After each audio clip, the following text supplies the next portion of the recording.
안녕하십니까. 1월 14일 화요일 오후 3시를 넘기는 시간입니다. 시청자 여러분, 어제 1월 13일 오후에 국회에서는 지난 봄부터 끌어왔던 이른바 세 가지 법률, 공수처법, 연동형 비례대표제, 검경수사권 조정에 관한 법, 이 세 가지 중에 마지막 남은 검경수사권 조정 법안이 자유한국당 의원들이 퇴장한 가운데 민주당과 위성정당 1+4 정당이 모여가지고 아주 편안한 분위기에서 문희상 의장이 편안한 표정으로 방망이 질러서 통과시켰습니다. 자유한국당 의원은 퇴장을 한 후에 로텐다홀에서 이 손팻말로 악법이다, 악법이다, 뭐 이렇게 항의 시위를 했지만은 이게 별로 언론의 주목을 받지 못했어요. 뭐 신문이고 방송이고 간에. 그런데 그날 좀 저녁 늦게 민주당 의원들이 이 곳곳에 모여가지고 축배를 드는 장면이 방송신문에 소개됐습니다. 이제 우리의 이 내년 금년 총선거를 위한 정지 작업으로 이 3대 법이 야당의 이를테면 끈질긴 반대에도 불구하고 무사히 통과됐다. 우리는 이제 이 총선거에 일로 매전하며 그리하여 이 분위기를 몰아가면 총선도 압승할 수 있다.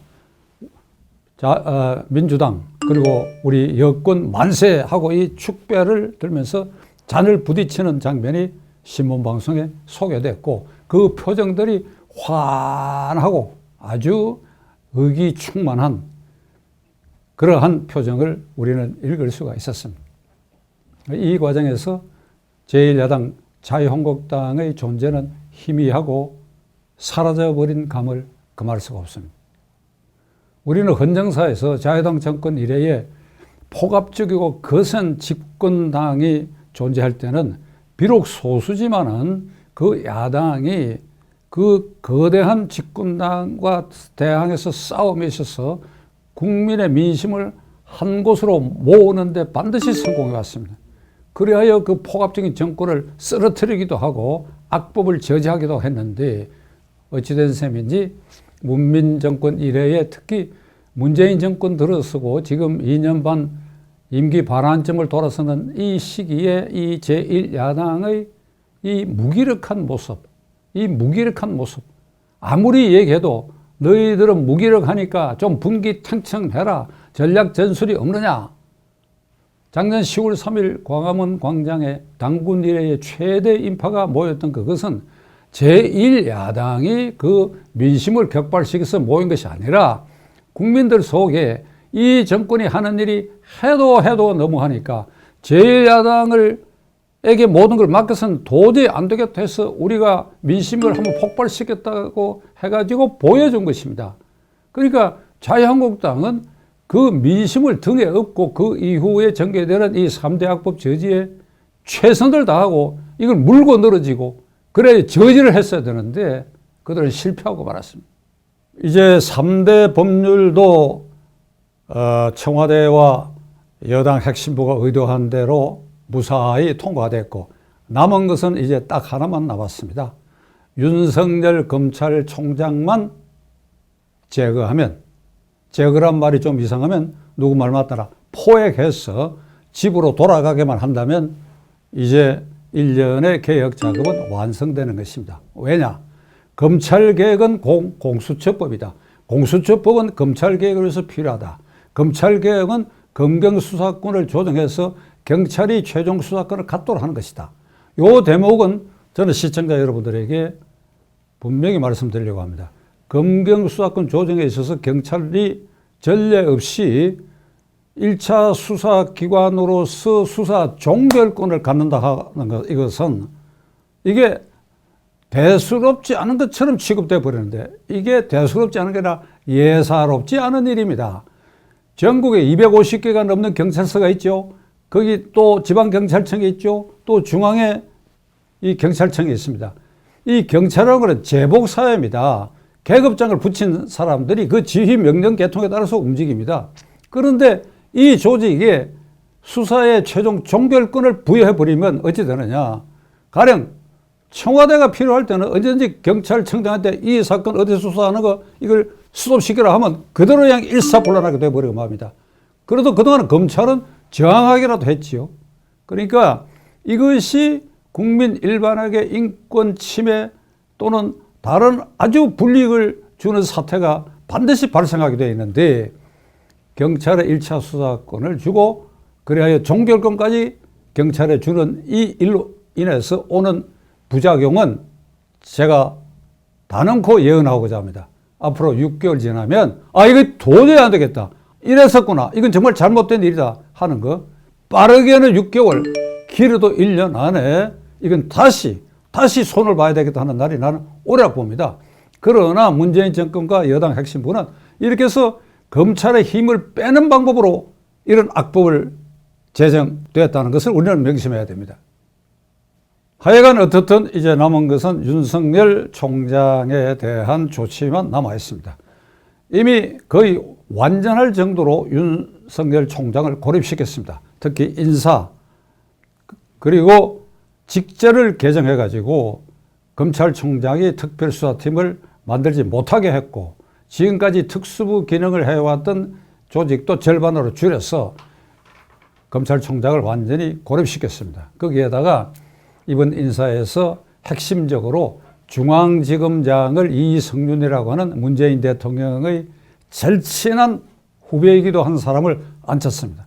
그 이 검사장이 취임하면서 한 말이 검찰권 행사는 절제되게 행사되어야 된다. 이 말은 곧 이 게이트 사건, 울산시장 선거 게이트 사건에 대해서 검찰총장의 지시 명령을 거부하겠다는 뜻으로 나는 받아들입니다. 아마 그렇게 할 것입니다. 이 사람은 그런 용도로 그 자리에 앉힌 사람인가. 따라서 밑에서도 이러시면 안 됩니다. 검사장님, 이거 수사를 해야 됩니다. 압수수색해야 되고 발부 집행해야 됩니다. 하더라도 안 된다고 딱 끊을 사람입니다. 그러니까 이 추이는 앞으로 봐야 되겠는데, 자간 이렇게 해서 윤석열 총장은 완전히 손발이 잘린 상태인데, 남은 가닥 하나, 검찰총장실로 출근을 한단 말이야. 이 윤석열이가 이걸 막아야 되겠다. 그지? 검사징계법을 살피니까 검찰총장에 대한 징계 절차가 없으니까 마지막 수단으로 대통령이 법무장관으로 하여금 윤석열 총장을 당신은 더 이상 이 자리에 있어서는 안 되겠다. 그러니까 사임하라. 사임을 통보했는데 그래도 뿌득뿌득 출근을 한다면 그 다음날 검찰총장실을 폐쇄하는 일도 서슴지 않을 사람이다. 예견컨대 그런 일도 벌릴 사람이다. 거기까지 가면 이제 검찰개혁은 문재인 정권이 말하는 검찰개혁은 완전히 완성되는 것이다.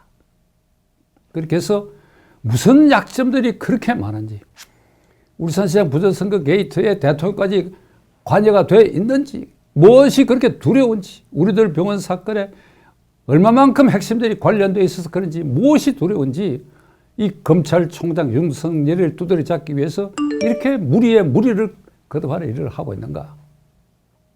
오늘 오전에 있었던 문재인 대통령의 기자회견에서는 대검찰청의 부장들과 중앙지검장을 교체한 이 인사가 청와대에 관련된 수사와는 별개의 일이라고 딱 잡아떼고 얘기를 했습니다.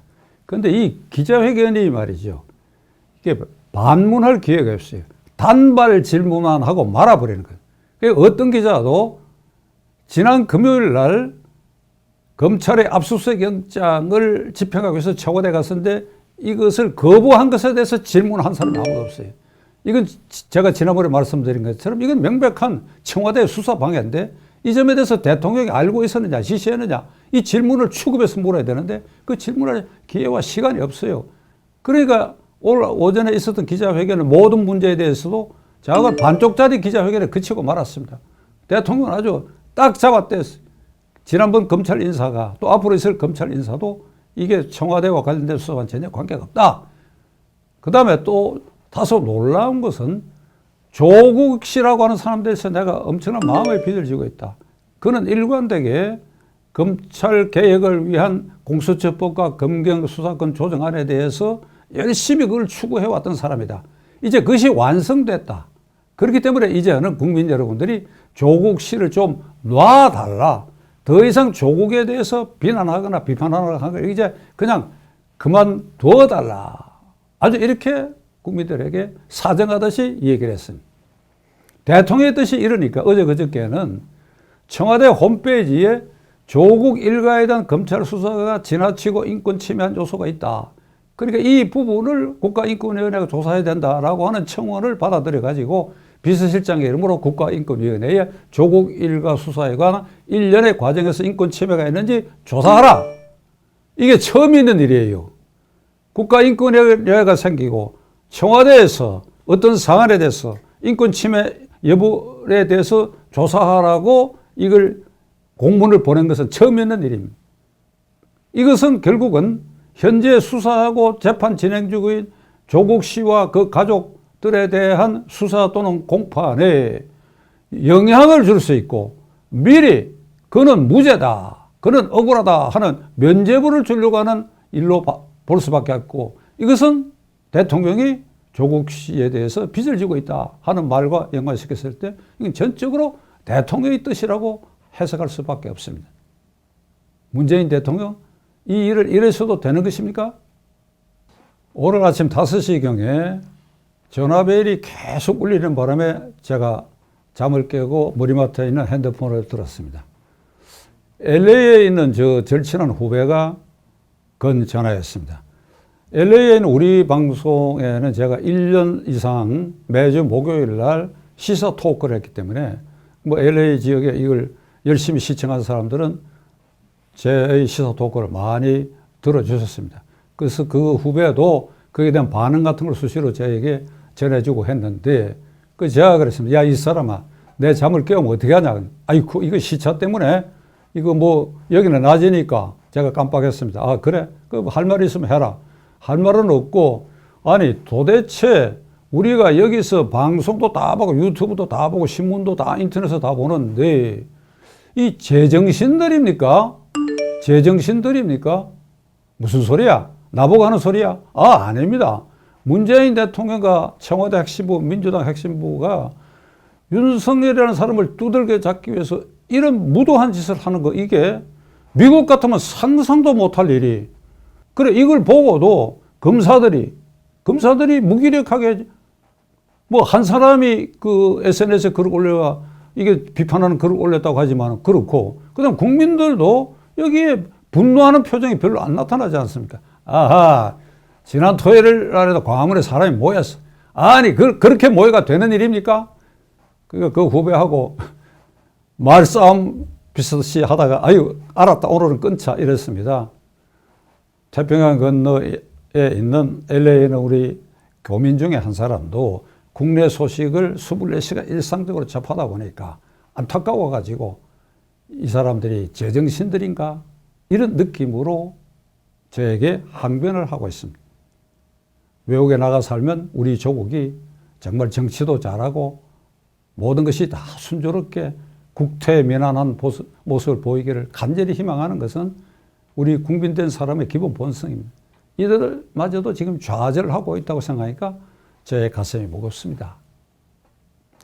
어제 1월 13일은 우리 헌정사에서 어떻든 대통령과 여당 핵심부가 축별을 든 날인데 이것은 어쩌면 악법의 날로 기록될 수도 있을 것입니다.